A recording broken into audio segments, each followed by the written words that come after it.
লালবাগ কেল্লার মসজিদটি ১৭শ শতাব্দীতে মুঘল যুবরাজ মুহাম্মদ আজম শাহ নির্মাণ করেন, যা মুঘল স্থাপত্য শৈলীর এক অনন্য নিদর্শন। এটি শুধু উপাসনা স্থল নয়, বরং বাংলাদেশের ইতিহাস ও ঐতিহ্যের এক গুরুত্বপূর্ণ স্মারক। So hello guys, it's me Rishad and welcome back to my another video. আজকের ভিডিওতে আমি আপনাদের সামনে তুলে ধরবো লালবাগ কেল্লার ঐতিহ্যবাহী মসজিদ। So guys, let's get started the video.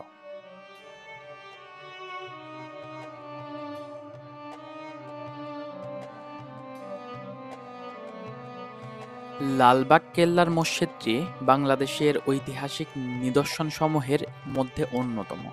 এটি ১৭শ শতাব্দীতে নির্মিত একটি মুঘল স্থাপনা শৈলী, যা ঢাকার লালবাগ কেল্লার অভ্যন্তরে অবস্থিত। মসজিদটি সম্রাট আওরঙ্গজেবের পুত্র যুবরাজ মুহাম্মদ আজম শাহ ১৬৭৮ সালে কেল্লার নির্মাণ কাজ শুরু করলে তার পাশেই এটি নির্মাণ করেন। যদিও পুরো কেল্লার কাজ অসম্পূর্ণ থেকে যায়, তবু মসজিদটি সমাপ্ত হয় এবং আজও সক্রিয় ধর্মীয় স্থাপনা হিসেবে ব্যবহৃত হচ্ছে। মসজিদটি মুঘল স্থাপত্যের অনন্য নিদর্শন। এর গম্বুজ ৩টি এবং ৩টি প্রবেশদ্বার রয়েছে।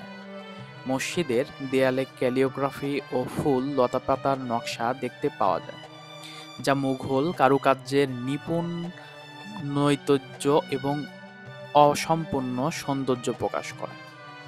মসজিদের কাঠামো আয়তাকার এবং এটি লাল ও সাদা রঙের ইট ও চুনাপাথর দিয়ে নির্মিত।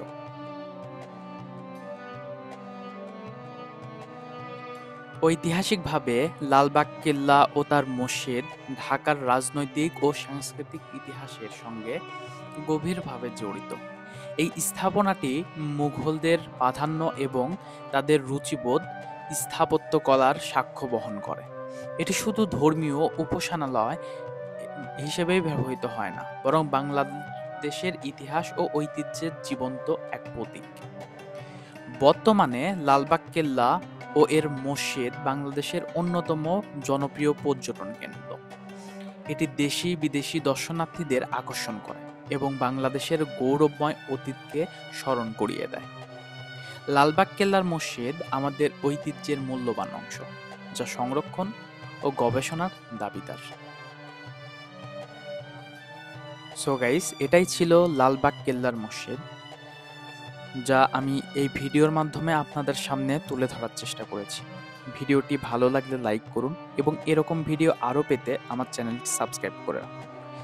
আবার দেখা হবে নতুন কোনো ভিডিও নিয়ে। Thank you very much.